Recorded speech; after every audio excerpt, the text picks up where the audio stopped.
In this Your Stinger on the Road tutorial, we will show you how your Stinger reacts when encountering a radar speed trap. Please note that radar speed trap alerting features and functionalities are only available where allowed. This video is for Stinger users with a View interface.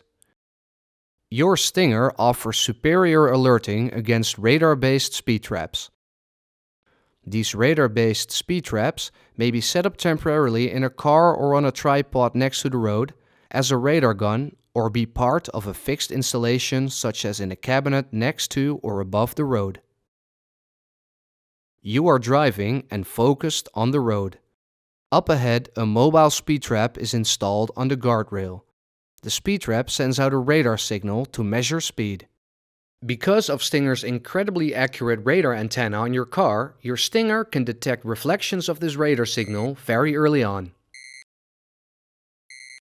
On the left part of your screen, you will see the scientific names of the frequency bands, X, K, or Ka band, as well as the exact frequency.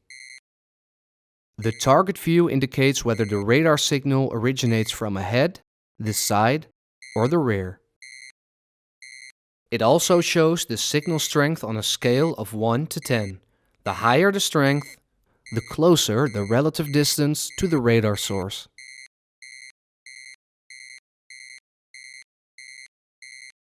Please update your Stinger on a regular basis to make sure you're optimally protected against different kinds of radar speed traps. Updating is easy. Connect the Stinger USB key to the Stinger desktop app on your Mac or PC. Check out the Stinger desktop video tutorials on how to update your Stinger. Thanks for watching this video.